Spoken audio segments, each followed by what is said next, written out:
Comme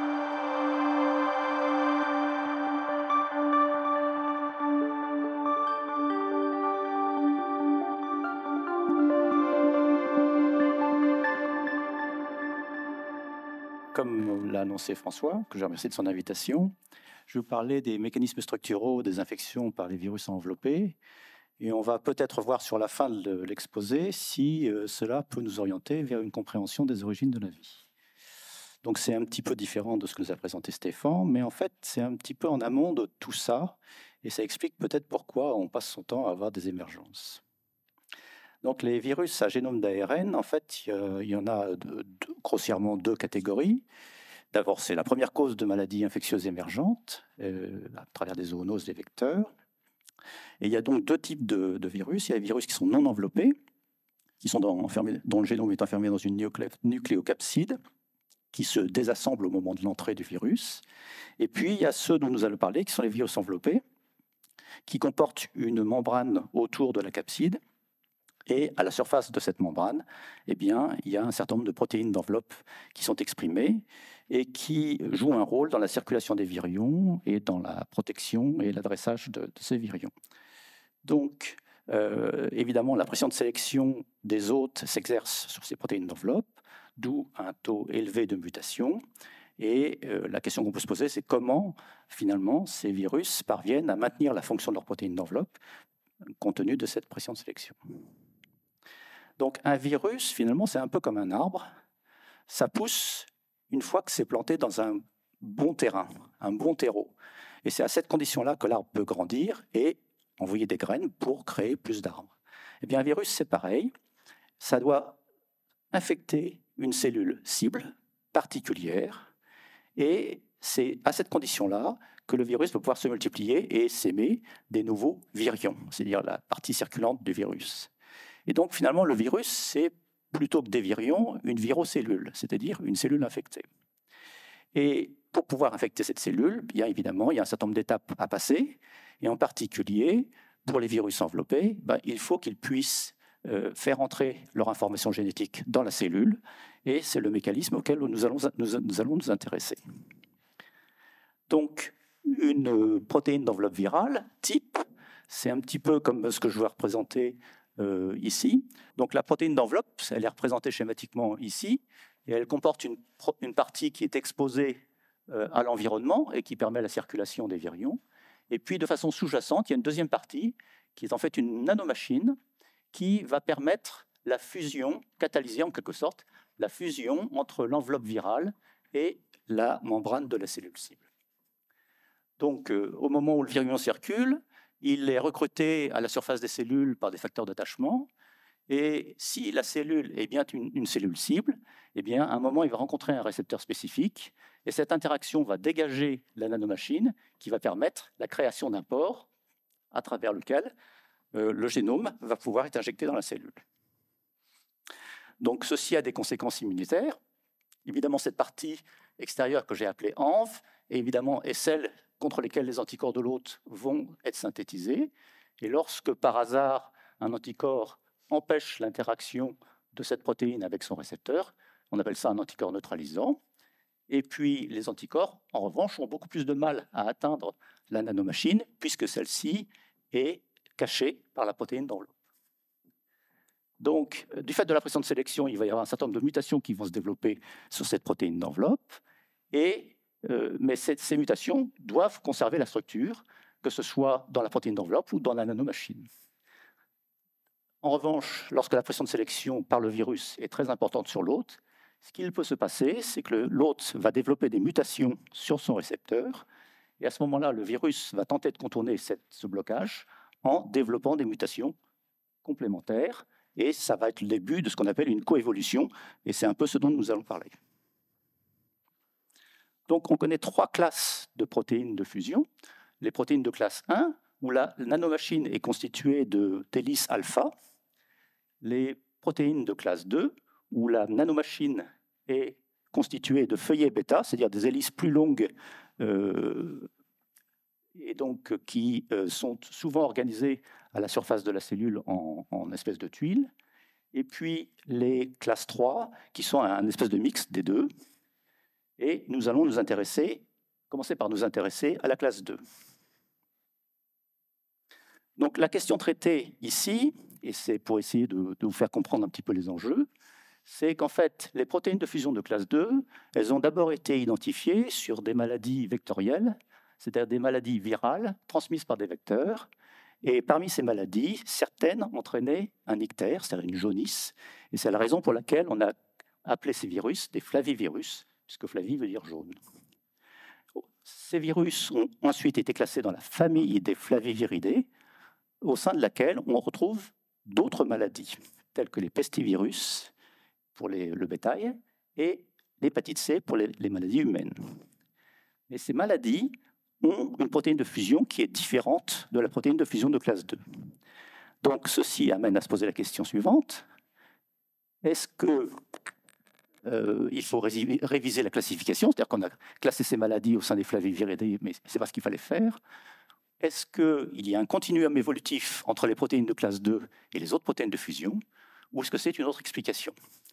Et pour dire les choses de façon encore un peu plus vulgarisée, finalement, c'est un petit peu se poser la question de savoir si, compte tenu des influences multiples qui sont intervenues dans la création du québécois, est-ce que le québécois, finalement, c'est encore une langue française au même titre que le vaudois, le valaisan ou le wallon, ou est-ce que c'est devenu une langue à part qui évolue pour son propre compte? Donc, les protéines de classe 2, comme je vous disais, elles sont organisées en dimères, et ces dimères vont changer de conformation au moment où le virus rentre dans la cellule, c'est-à-dire que le pH va s'acidifier. Les protéines vont s'associer à ce moment-là par 3, se redresser et exposer leur boucle de fusion, et c'est ça qui va permettre la formation des pores dont je parlais précédemment. Alors ici, sur la gauche de la diapositive, j'ai représenté un arbre phylogénétique des orthoflavovirus auxquels appartiennent ces virus, de la dengue et du Zika, par exemple.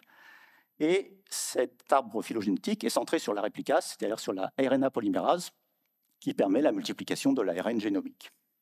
Alors un arbre phylogénétique, pour ceux qui ne sont pas familiers avec ça, c'est un peu un arbre généalogique terminal, c'est-à-dire on n'aurait conservé que les extrémités des branches, et où la distance entre les différentes extrémités correspondrait au nombre de changements génétiques entre les virus. Et évidemment, on supprimerait les ancêtres pour éviter de complexifier la représentation. Donc c'est ce qui est représenté ici. On voit que les branches terminales, donc les branches contemporaines. Alors à côté de cette branche qu'on peut appeler des branches jaunes, du genre des orthoflavivirus, on trouve une branche qui est un petit peu différente, qui s'appelle les tamanavirus. Et ces tamanavirus, ils sont donc apparentés par leur polymérase, par leur réplicase aux orthoflavivirus, mais leurs protéines d'enveloppe, elles, n'ont qu'un acide aminé sur 8 identique par rapport au virus de la dengue. Et pourtant, vous voyez que la superposition des deux structures montre que les deux protéines d'enveloppe des tamanavirus et des orthoflavivirus se superposent parfaitement. Donc ça veut dire que même s'il n'y a pas de conservation de séquences, d'homologie de séquences, ou de similitude de séquences entre la dengue et le tamanavirus, la structure est conservée. Donc la structure est mieux conservée que la séquence. On va s'en servir plus tard. En revanche, pour les branches vertes, ce qu'on appelle les branches vertes, qui sont représentées par les genres des pestis, PJ et hépacivirus, pour les hépacivirus, il y a la structure de la protéine d'enveloppe a été résolue il n'y a pas très longtemps, et, enfin en partie en tout cas. Et là, on tombe sur un modèle plus classique de protéines d'enveloppe, c'est-à-dire qu'une partie ENV qui interagit avec l'environnement et les récepteurs, et une partie nanomachine. La partie ENV est présentée ici, et la nanomachine est sous-jacente. Mais la nouveauté, c'est qu'en fait, cette partie qu'on appelle ici E1, qui représente la nanomachine, c'est une nouvelle classe de protéines de fusion, ce n'est pas quelque chose qui est connu. Donc en fait, on a deux types de protéines de fusion, PRME dont je vous ai parlé précédemment, et là, E1, E2. Et ces protéines E1, E2, on a regardé ce qu'il en était d'un point de vue dans les autres virus des branches vertes. Alors, je vous ai dit que l'homologie de séquence entre ces protéines d'enveloppe en génétique n'était pas très importante. Donc, on a comparé les structures. Et pour ça, on a pu le faire parce qu'on a utilisé un logiciel qui s'appelle AlphaFold, qui permet de faire de la prédiction structurale. Et là, ce qu'on voit, c'est que les protéines E1 du virus de l'hépatite C a finalement une forme très semblable à d'autres hépacivirus, mais aussi au PJ-virus et au pestivirus. En revanche, les protéines E2, la partie donc ENV, elle est beaucoup plus variable, mais néanmoins conservée sur sa partie C-terminale. Alors, néanmoins, on ne peut pas dire que c'est restreint aux mammifères, ces branches vertes, puisqu'en fait, quand on regarde la répartition, le spectre d'hôtes des hépacivirus, on voit que c'est beaucoup plus étalé, puisque ça va des anguilles aux primates, en passant par les humains, les chauves-souris, les poissons, les requins, etc., les raies, les chevaux, et les rongeurs. Et on a pu détecter dans le génome des rongeurs des séquences fossiles de flaviviridés. Ça survient lorsqu'un flaviviridé, qui est un virus ARN, normalement ne s'intègre pas au génome. Mais de temps en temps, un peu par hasard, il y a des éléments viraux qui sont rétrotranscrits en ADN et qui s'intègrent dans le génome. Et ça, cet élément fossile permet d'affirmer que les flaviviridés ont infecté les ancêtres des rongeurs depuis au moins 12 millions d'années. Donc ça veut dire que cette répartition-là, ce n'est pas quelque chose qui s'est fait récemment. Alors, depuis, on a trouvé d'autres virus flaviviridés. Il y a même une augmentation exponentielle du nombre, ce qui fait qu'on voit bien qu'il y a tout un ensemble de branches qui est apparu derrière les branches jaunes et les branches vertes, et qui ont été réparties maintenant en 3 clades, toujours centrées sur la réplicase, l'arbre phylogénétique, parce que c'est ce qui est le mieux conservé, donc on peut le faire. Eh bien, on voit que donc, les 3 clades, les branches vertes sont réparties sur 2 clades, les autres branches aussi, et finalement, les orthoflavivirus, c'est les seuls qui sont restés dans un seul clade. Alors, ça a permis, un certain nombre d'auteurs se sont posé la question de savoir, finalement, quel était le lien entre ces différents virus, est-ce qu'il y avait une continuité génétique entre ces 3 clades. Et pour ça, ils ont voulu regarder ce qu'il en était des protéines d'enveloppe. Alors, pour les protéines d'enveloppe, évidemment, je vous ai dit, on ne peut pas regarder la proximité génétique uniquement. Donc, ils ont comparé les structures de ces différents virus. Et ce que l'on voit, c'est que finalement, les structures... Alors ici, c'est la RNA polymérase qui est donc conservée entre tous les virus. Là, on voit que les protéines de type E1, E2 coalescent ensemble, tandis que les protéines PRM et E coalescent plus ou moins ensemble. Et ce qui a fait émettre l'hypothèse que finalement, il y avait une dichotomie génétique des protéines d'enveloppe des flaviviridés. Et pour expliquer qu'il y avait une branche des pestivirus qui était apparue sur ce clade-là, ils ont fait l'hypothèse qu'il y avait eu un transfert horizontal de matériel génétique des hépacivirus vers les pestivirus. Alors ça, évidemment, c'est leur modèle, c'est leur hypothèse, mais la réalité est en fait peut-être un petit peu plus complexe que ça. D'abord parce que la discontinuité génétique dont ils parlent, elle n'est pas si claire, même pour les protéines d'enveloppe. D'abord, toute cette partie-là, à gauche de la ligne que j'ai appelée la ligne Wallace, eh bien on voit bien que c'est très hétérogène, puisque le modèle PRME, il est valable en fait que pour les orthoflavivirus, et il n'est pas conservé au sein des autres, enfin pas entièrement conservé au sein des autres virus.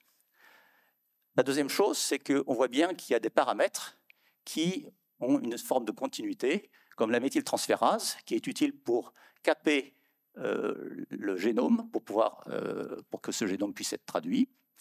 Et donc, tandis que les autres virus de type E1, E2, eh bien, avec les protéines d'enveloppe de type E1, E2, en fait, sont traduits à partir de ce qu'on appelle un IRES, c'est-à-dire des boucles qui permettent de recruter directement le ribosome sans passer par un capping. Mais en fait, ça c'est un peu artificiel parce qu'on sait qu'il y a des boucles qui sont nécessaires pour la traduction de ces virus-là, et que là, si on capte le génome de ces virus-là, on a une meilleure traduction. Donc en fait, cette dichotomie, elle n'est pas claire du tout. D'autant moins qu'on ne comprend pas très bien s'il y a eu un transfert unique, donc puisque c'est assez rare, de matériel génétique de ces virus-là vers ces virus-là, pourquoi ils ont des formes de protéines d'enveloppe assez différentes, alors que leur spectre d'hôtes est finalement assez similaire. Donc ça pose des questions. Et la dernière question qu'on peut se poser à propos de ça, c'est pourquoi est-ce que la distance génétique de la réplicase est aussi importante entre les hépacivirus et les PJ-virus, et puis les deux autres clades. Donc pour ça, on va remonter un petit peu dans le temps, et pour dire que finalement, les flaviviridés, ils ne sont pas apparus hier, ni même il y a 12 millions d'années, c'est beaucoup plus ancien que ça. On estime que les premiers flaviviridés ont commencé à infecter les hôtes vers 800 à 900 millions d'années. Et cette remontée dans le temps suggère qu'il a pu se passer beaucoup de choses entre-temps, et notamment que les virus ont clairement coévolué complètement avec leurs hôtes. C'est-à-dire qu'ils infectaient des hôtes qui existaient à peine, ou des méduses, et ils ont évolué au fur et à mesure de l'apparition de nouveaux hôtes, de nouvelles espèces. Alors, une des choses qui est possible de comprendre, c'est que peut-être la distance, elle est expliquée par autre chose que ce pourquoi on a fait une hypothèse. Et en particulier, il faut se rappeler que 800 millions d'années, c'est la possibilité d'événements catastrophiques, comme celui qui a eu lieu à la fin du Crétacé et qui a conduit à l'extinction des dinosaures non aviaires. C'est un astéroïde de 15 km qui a touché la Terre et dont la puissance était de l'ordre de 10 milliards de fois la bombe Hiroshima, pour vous donner une ordre. Donc cet astéroïde est tombé aux alentours de la péninsule de Yucatan. On se dit, la péninsule de Yucatan, c'est loin, ça protège les hôtes. Oui, mais à cette époque-là, l'Europe, l'Afrique d'un côté et l'Amérique de l'autre n'étaient pas si éloignés que ça. Et donc, en fait, ça peut expliquer pourquoi il y a eu un impact aussi important, particulièrement sur les dinosaures non aviaires. C'est une hypothèse, évidemment. La deuxième chose, c'est que, en fait, je disais tout à l'heure que la discontinuité n'était pas si évidente.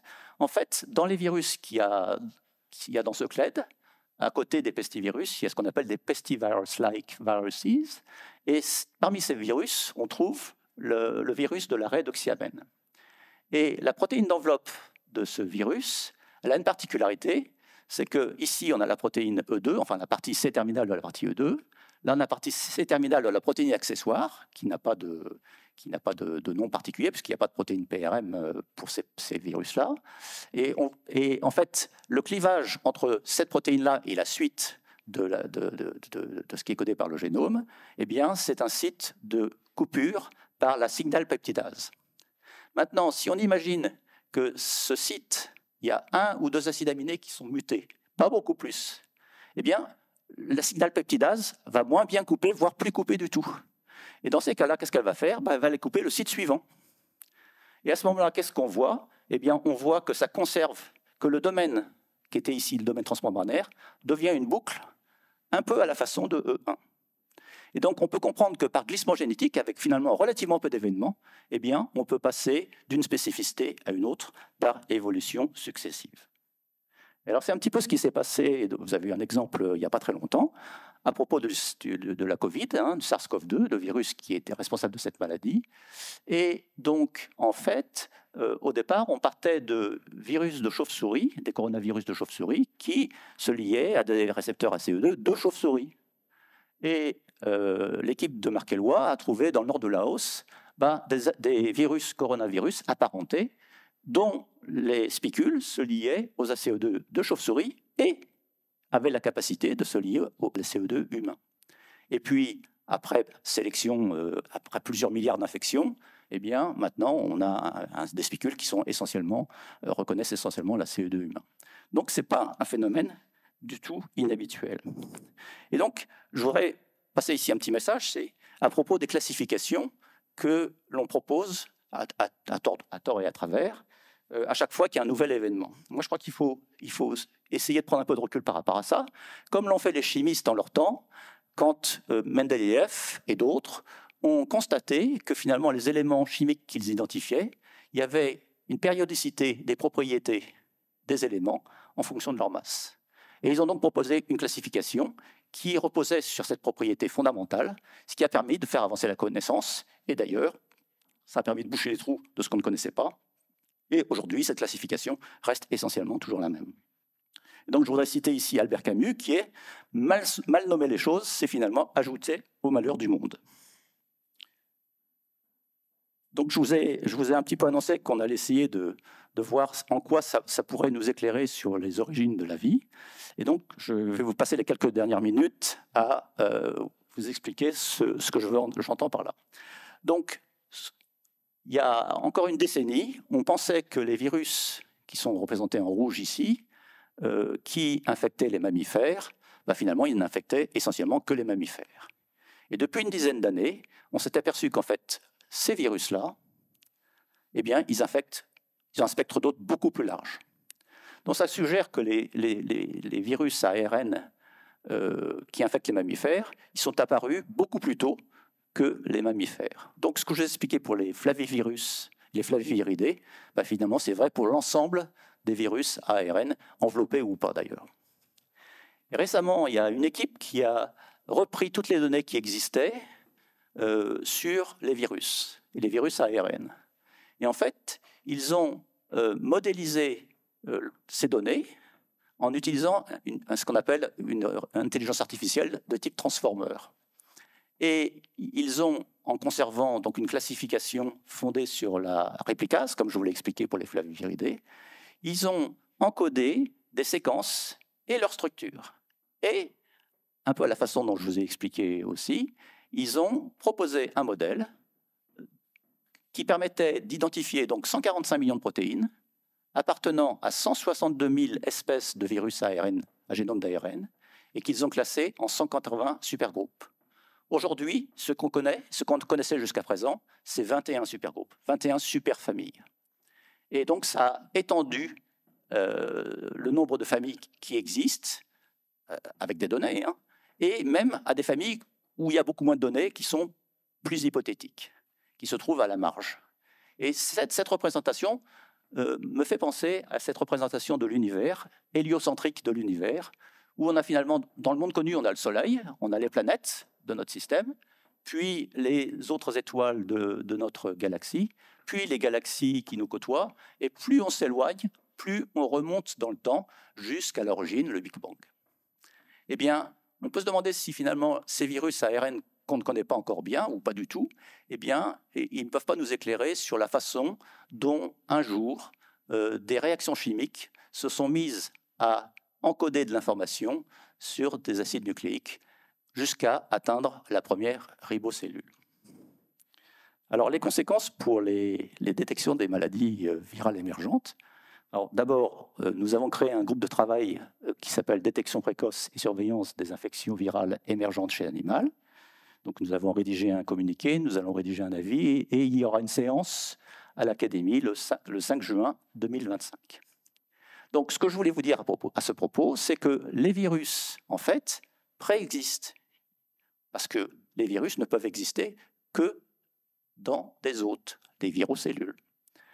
Ils préexistent chez d'autres espèces, et il y a donc des transferts de virus d'espèces entre individus d'une même espèce et entre espèces pour créer ce qu'on appelle des épizooties. Et quand ça nous affecte, ça s'appelle des zoonoses. Et cette évolution, elle est déjà décrite dans le destin des maladies infectieuses de Charles Nichols. La deuxième chose que je voulais vous dire, c'est que les virus, comme on l'a vu, coévoluent avec leurs hôtes. Et donc, on aurait intérêt à détecter l'émergence chez les proxys des humains, c'est-à-dire ceux qui annoncent qu'un jour, on va prendre un nouveau virus sur le coin de la figure, comme par exemple les primates ou les suidés. Les suidés, c'est une suggestion de François. Et puis, il faut aussi surveiller la répartition des réservoirs de maladies connues. Ça, c'est ce que nous a expliqué en long, en large Stéphane. Et on voit bien que c'est plus ou moins fait, mais que ce n'est pas toujours suivi des faits, pour prévenir donc les contaminations et leur dissémination. Et que donc, en matière d'infection virale émergente, eh bien, le temps est une ressource précieuse et que donc c'est nécessite d'avoir un petit peu d'argent pour faire ça. Et avec ça, je vous remercie de votre attention.